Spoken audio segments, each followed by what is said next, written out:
आप सभी का हमारे इस YouTube चैनल पे। फ्रेंड्स, इस वीडियो में हम क्या पढ़ने वाले हैं।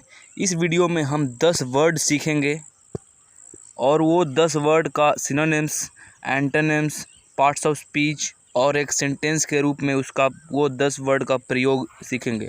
और वो जो 10 वर्ड हम सीखने वाले हैं, ये वर्ड इंडिया के one of the most elite newspaper से लिया गया है, which is known as the Hindu newspaper.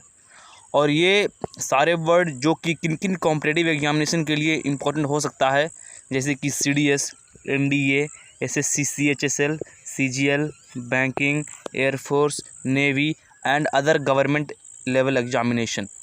अगर जो हम शॉर्ट में बोले तो अगर आप कोई भी सरकारी नौकरी की तैयारी कर रहे हैं तो आपके लिए ये वीडियो बहुत इम्पॉर्टेंट होने वाला है, क्योंकि इस न्यूज़पेपर के जो वर्ड आते हैं वो बहुत गिने चुने होते हैं और इन सारे वर्ड में से क्वेश्चन डायरेक्टली एग्ज़ाम में लड़ जाते हैं और directly same to same question appear होते हैं।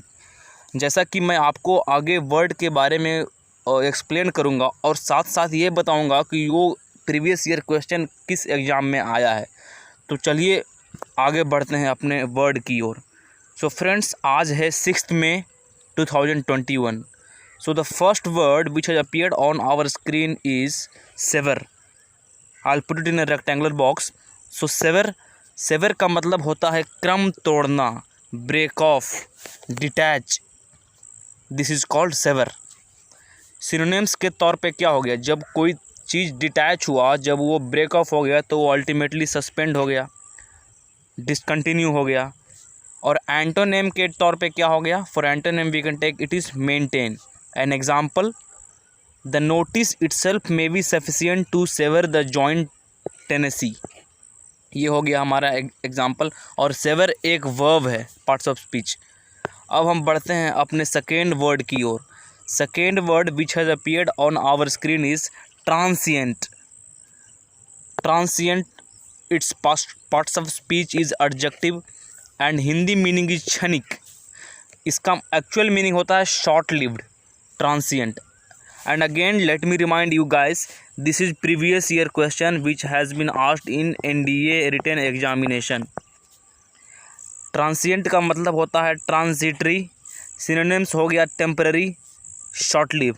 और अगर टेम्पररी इसका सिनोनिम्स है तो इसका एंटोनिम्स ऑब्वियसली परमानेंट हो जाएगा। और एग्जांपल के तौर पे there is a transient population of 1000 of visitors during the year. So I hope you all would have got the second word. Moving over to the third word which has appeared on our screen is sustain. Sustain जो कि एक verb है और sustain का Hindi meaning होता है आराम पहुंचाना, कंफर्ट। आराम का मतलब क्या हो जाएगा, कंफर्ट। और सिनोनिम क्या हो जाएगा, हेल्प, असिस्ट। और एंटोनिम क्या हो जाएगा, torment. For example we can take it as a particular thought has sustained him throughout the years. This is for the example. I hope you all would have got the third word. Moving over to the fourth word which has appeared on our screen is disastrous. Disastrous, let me remind you once again, मैं आपको फिर से याद दिलाना चाह रहा हूँ कि this is again previous year question which has appeared in the National Defence Academy examination. Disastrous मतलब प्रलयंकर, जो कि which causes harm, like we can take the calamity, like अगर सुनामी आ जाए तो it we can say that tsunami is a disaster. So ये adjective है और इसका मीनिंग हो जाएगा कैटास्ट्रॉफिक। सिनोनिम हो गया कैलामिटस और कैटासाल्समिक। एंटोनिम हो गया fortune. Fortune means which brings goodwill और disastrous means which brings ill will. It ultimately talks about प्रलयंकर in Hindi. Then example we can take that a disastrous fire swept through the museum. Moving over to the fifth word which has appeared on our screen is bolster. I'll put it in a rectangular box, bolster. Bolster means किसी को support करना, मजबूत बनाना। Because अगर जो आप किसी को support करेंगे तो ultimately you are making him strong, आप उनको मजबूत बना रहे हैं। तो यहाँ पे बोल्स्टर का मतलब हो जाएगा स्ट्रेंथन, हिंदी मीनिंग मजबूत बनाना, और इसका पार्ट्स ऑफ स्पीच वर्ब हो गया।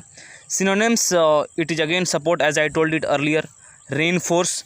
Antonyms is obviously undermine, मतलब किसी चीज़ को उतना वैल्यू नहीं देना, that is called undermine. An example we can take that the fall in the interest rate is starting to bolster confidence.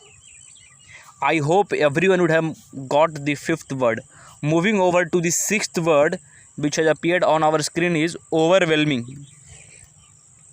Overwhelming जो कि एक adjective है. Overwhelming का मतलब होता है भारी. English meaning it is called profuse. its synonyms can be enormous or immense, मतलब in very large amount. Immense, enormous means very big, बहुत बड़ा. Enormous, overwhelming. Antonym can be small. For example, we can take that his party won overwhelming support. Like we can relate the same word with the example of West Bengal election. जो जैसे कि waste Bengal में अभी चुनाव हुआ है तो उसमें टीएमसी कांग्रेस को 200 प्लस सीट मिले हैं, तो we can say that TMC won with overwhelming support. We can relate this word with that one. So now moving over to the seventh word which has appeared on our screen, it is called deter. Deter. Meaning of this word is prevent. Its parts of speech is verb. Synonyms can be stop, put a stop to. Deter is again a kind of negative word. It is a kind of negative word to prevent someone.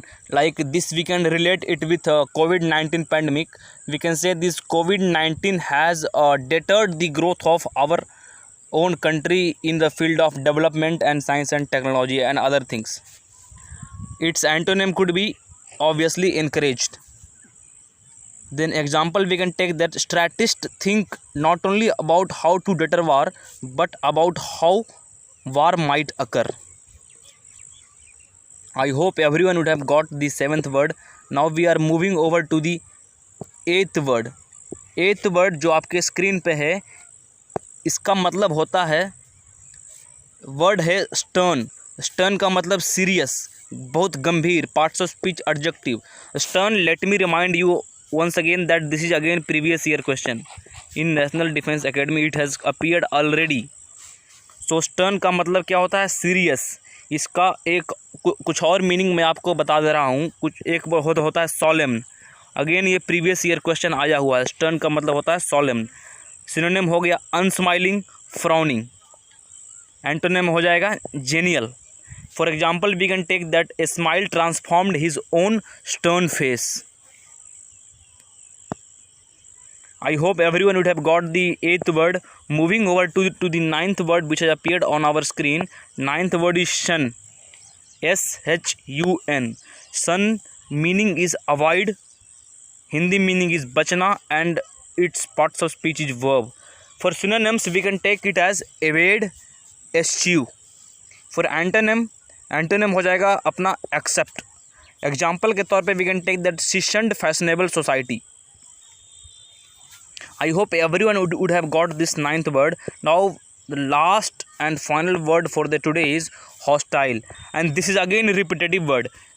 जब कल मैं Hindu vocabulary session लिया था तो उसमें भी 10 में से एक वर्ड हॉस्टाइल आया था, और इस दिन भी 10 में से एक हॉस्टाइल आ रहा है. मतलब this word becomes very very important. And this is again previous year question. This hostile has occurred previous year question in NDA written examination. So hostile का मतलब क्या होता है? hostile का एक सिंपल मीनिंग होता है जो कि who is not friendly, जो कि unfriendly we can say its meaning. So parts of speech is adjective. Hindi meaning विपक्षी, English meaning is opposed, and synonym we can take it as averse, antagonistic, unfriendly. Another word you write as its synonym as an unfriendly.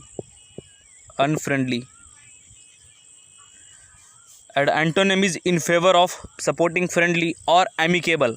Again this amicable is previous year question paper. This amicable is its antonym of this hostile. For example, we can take that people are very hostile to the ideas. Friends, I hope everyone would have enjoyed this session and you all would have learned 10 word for the day. I hope सभी लोग ने इस session को बहुत enjoy किया होगा और आपने आज 10 वर्ड सीखा.